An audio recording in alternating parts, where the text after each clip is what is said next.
Real talk, stand. Real talk, stand. Real talk, Leroyale. It's Studio 51.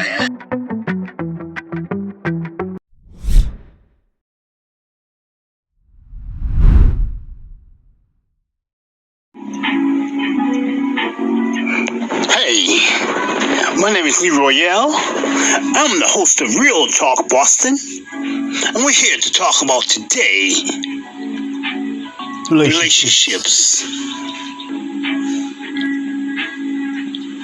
And what does it mean to be attracted to somebody and making something real out of just that?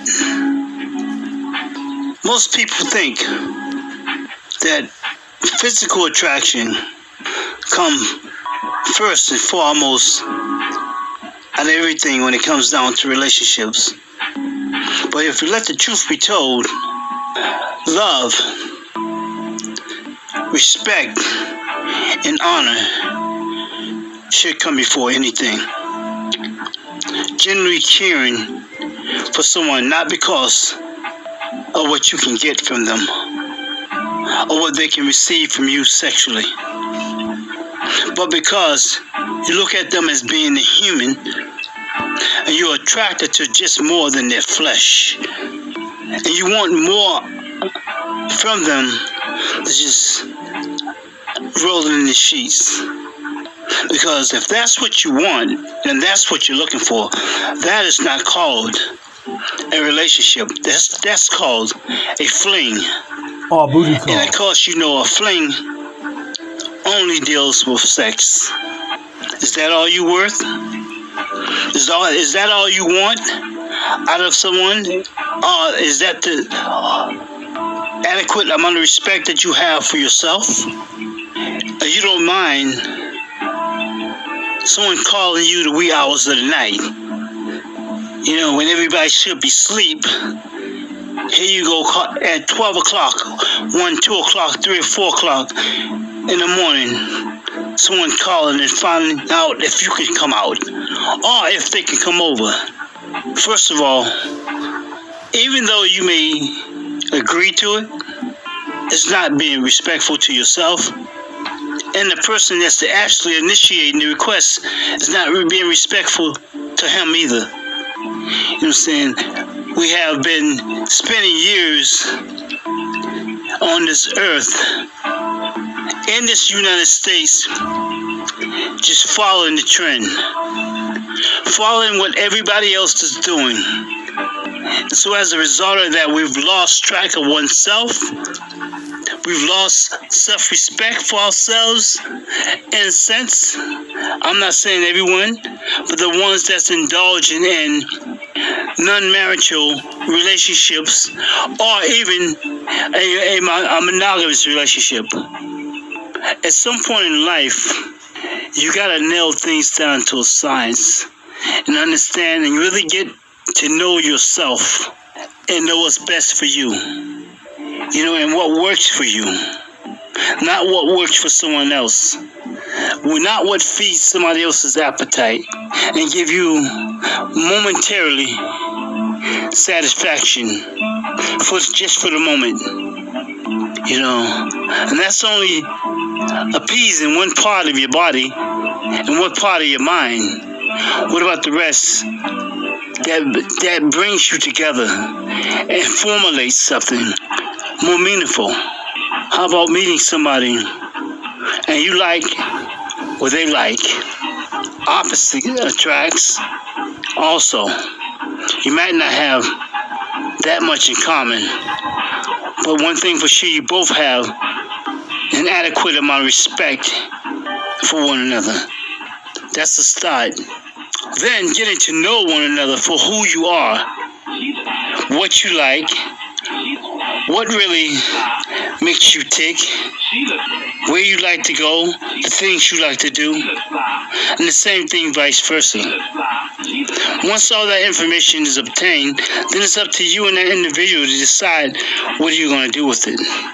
Or are you going to Take that information and make something out of it. More meaningful. Perhaps going out for dinner or lunch or something like that. Over a cup of coffee. Or maybe also over some wine. Sit down and have an adult conversation. Getting to know one another.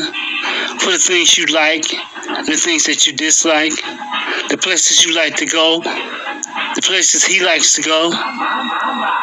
And coming to an agreement, maybe we can do this together. Let the truth be told, when you start spending quality time with people, you know, it tends to, their presence tends to grow on you. And it makes you have the desire to want more, to want to see them more, to want to be around them more.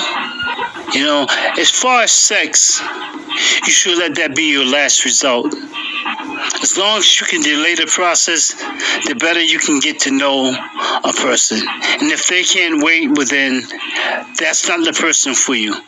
Patience is a virtue, you know, and you shouldn't rush into intimacy with someone that you really don't know. And let the truth be told, it takes a while to really know someone. You know, it takes months and years to really get to know somebody for who they really are. Not saying that you have to wait that long, but as far as getting into intimacy, sex, and things of that nature, you don't know their background, nor do they know your background. Nowadays, it's wise to treat new people that you meet as if you've given an interview. You want to find out about their past, their experiences, what they've done, who they've been with. Have they ever had any disease or illness or STD, in which case they have been treated with?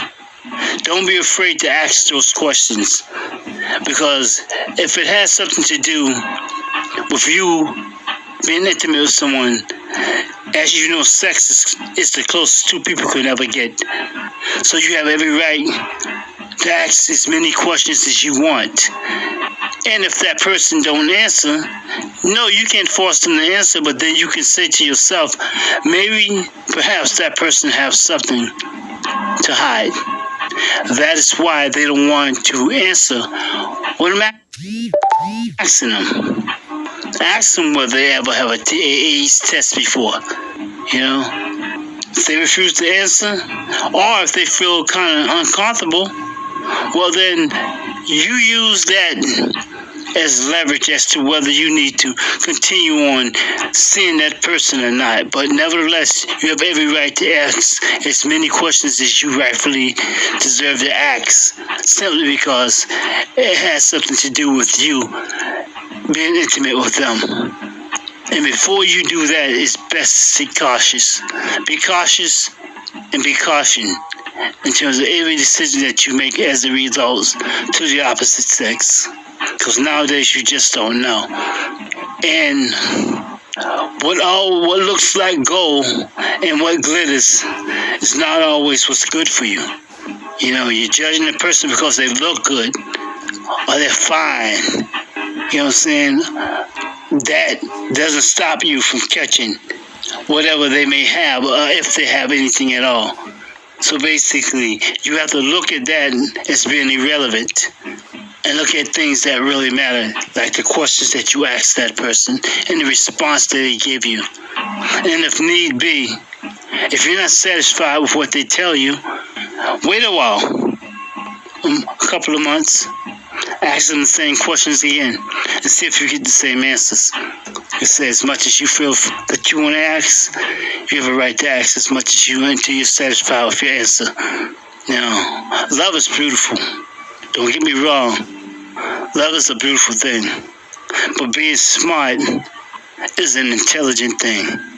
And so, by you using your smarts and your intelligence, it helps you to leverage off things in your life. And it helps you do what we call object of elimination.